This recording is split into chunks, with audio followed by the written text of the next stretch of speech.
Hey, what's up? It's your girl Miranda here, and I just got back from watching Dune Part 2. If I seem a little less animated than usual, it's because it's getting close to my bedtime. It's kind of late and I'm tired, but I wanted to record my thoughts about the movie while it's still fresh in my brain before I forget everything. I actually took my notepad to the movie theater to take notes, and then I just forgot to take notes.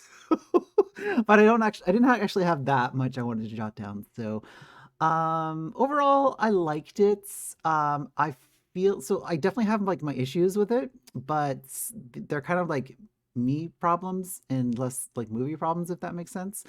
So, I guess like I'll just cut to the heart of it. I don't think it's a very good adaptation of Dune from a thematic point of view. I mean, it's very good from like a technical point of view. All the special effects are great, the acting's great. It's a really great looking movie, and if you're not familiar with the books, it's perfectly fine. It's a perfectly fine, entertaining blockbuster film. So from that perspective, I have no issues. It just kind of like, as a fan of the book, it kind of like misses a lot from the book, and some of the changes they make are, I'm not going to say they're bad. They're just some of the changes I don't like. So we'll just get right into spoilers here. Actually, before we get into spoilers, I did kind of want to make this as a little like add-on piece to my big Dune video. I probably will just release this as a separate video, like on its own later on. But yeah. So with regards to the things I bring up in my Dune, like my big Dune video, um, so the term crusade was not used in this film at all. The whole time, Paul's Jihad was referred to as a holy war. So Hela Yaqub's character actually did have a fairly substantial role in the film. So credit there, like credit where credit's due.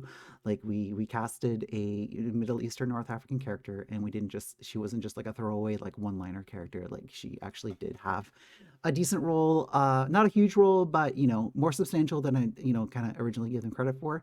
And um, she's still, yeah, she's still like not a central character. I mean, she's still very much like a side character. I kind of like pieced it together who she was supposed to be in the book. I was like, oh yeah, that guy.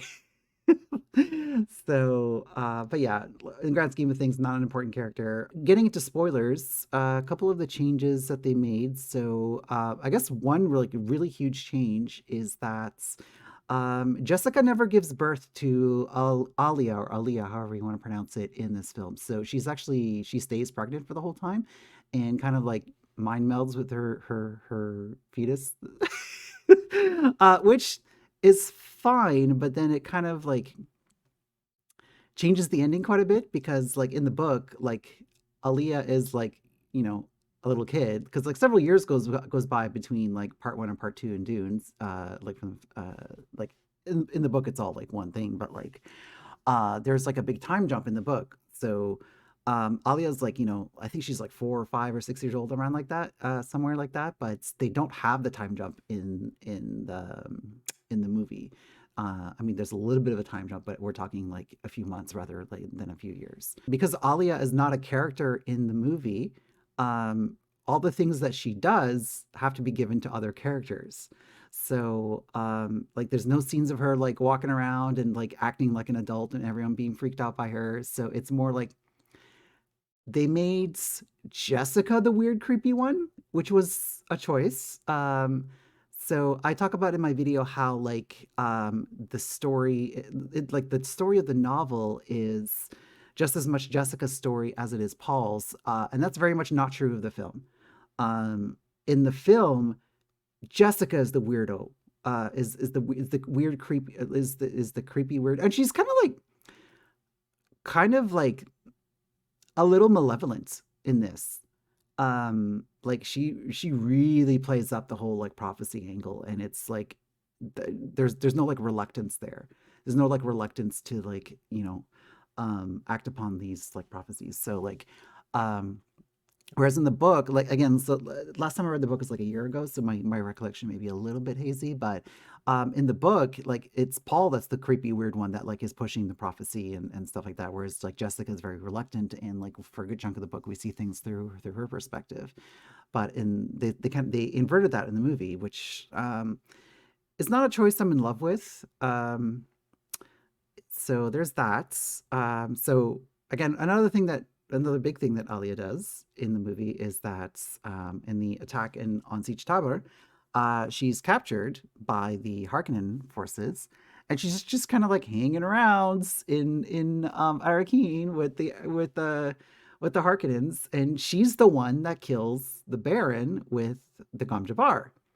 None of that happens. So none of that happens. So the attack on Siege Tabor just kills everyone, and another so like in that attack, that's where like Paul's son is supposed to die. Well, in the movie, there is no son. Like him and Chani, like they never like Chani never gets pregnant because it's not a several year time jump; it's a few month time jump. So like there's not enough time for them to conceive a child. Therefore, there's no child to be murdered, and there's nothing to kind of like further radicalize Paul. Um, so that I mean that part is like whatever. The fact that he had a son before like Leto the God Emperor is never really mentioned again in the books. Like it's mentioned in the first Dune novel, and then it's never mentioned again. So it's not like that important. It's important in the first book, and then it's like yeah. So I'm actually fine with them cutting that out.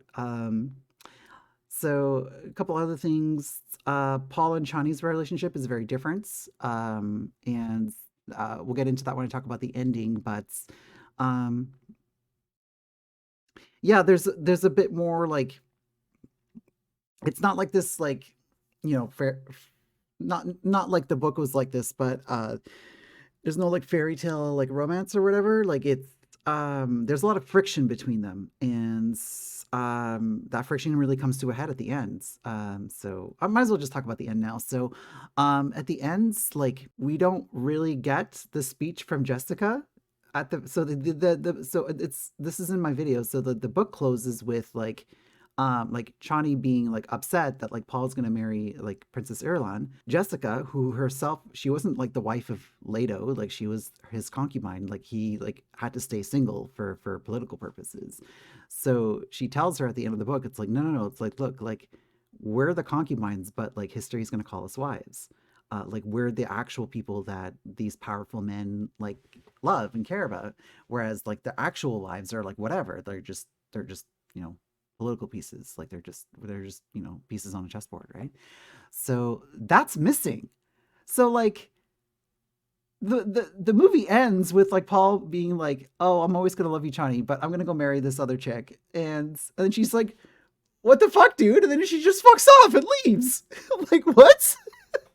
So I feel like that like closes the door on the sequel because like yeah, she just leaves. So it's like okay, so like the story just ends here, I guess. I don't know.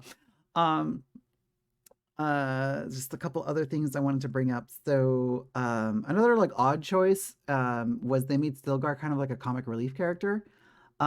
Which whatever, it's fine. Like the movie like needed some comic relief, and it's just a weird choice to like have Stilgar be the comic relief.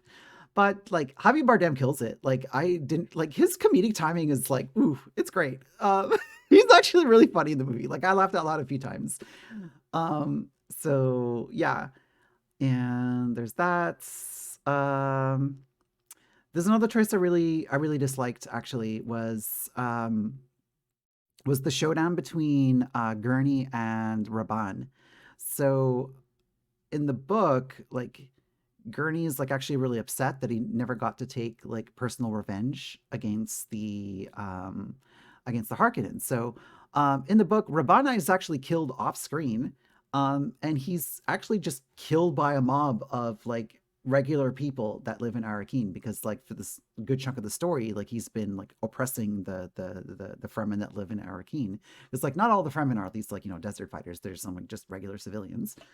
So he's been like oppressing all the people in the city, and like he just gets killed by a mob, which I think is like poetic because like he's brought down by the very people that he oppressed.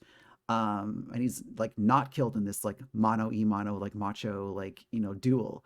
Um, so later on, when Gurney is offering to kill Fade Rotha, it's a much bigger point of contention because like at this point in the story like Gurney has not like been able to fulfill his personal need for revenge, So it's a much bigger fight between the two because he really really wants to go after Fade, and Paul like shuts him down. It's like, no, like I'm the Duke, like I don't care about your personal vendettas. Like this is way bigger than you. Um so yeah, like that kind of confrontation like really lacks teeth because like Gurney's just like, oh, let me kill this guy for you, like whatever. But like he's already gotten his revenge, so like for him, like it's whatever. Oh yeah, yeah. So the last thing I want to mention is probably the most important one actually. So um the Dune novels are. Oh, it's time for me to take my meds. I will do that after I finish this thought. Um, yeah. So, I mean, the whole point of the books, and I talk about this in my video, is the dangers of hero worship, and I don't think the movies really get that. Like, it's more of like a personal thing where it's like Paul is like afraid of his own power. And like he's afraid that he's going to gain control and lots of people are going to die and stuff. So it's framed as like his own personal like dangers, whereas like the novels make it very clear that this is like a danger to the entire human race. Like this is so and like like everyone dying, like it doesn't explicitly happen, it just happens in his dreams, which of course since he's like prescient, like we know that happens, but like it's like i I don't think the movies get that like the whole point of Dune is a critique of superheroes. Hey, it's Editing Miranda here. I just wanted to interject because I've thought about this a little bit more since recording this video. So, and I have kind of reevaluated my opinion. So I think the movie does get that Paul is kind of bad for everyone, and Atreides taking over is like not really any different than the Harkonnens being in control. So, and they even kind of explicitly stated in the movie is like when Paul takes the water of life, and he's like, "We're Harkonnens," so it's like they're actually the same. So I think that the movie does get it. That this is kind of like a rejection of like hero worship and superheroes and all that. So yeah, I think what happened is just kind of I got a little like too wrapped up in like what was going on, and I mean to the film's credit, like it kind of demonstrates how easy it is to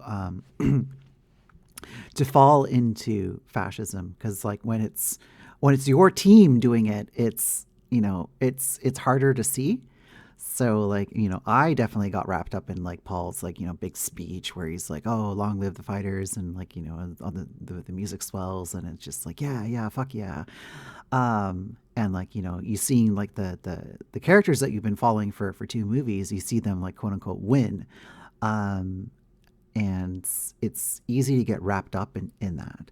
So yeah, so having thought about it for a few days, so I kind of revising my opinion upwards of like how they handle this. I mean, there's still the other issues that I brought up earlier that I'm not in love with, but I think Denis Villeneuve has made some smart choices, not all of which I like, but he definitely understands like the point of Dune. So I mean, the execution, like we can quibble about details here and there, but overall, I think yeah, I think he did a great job. So.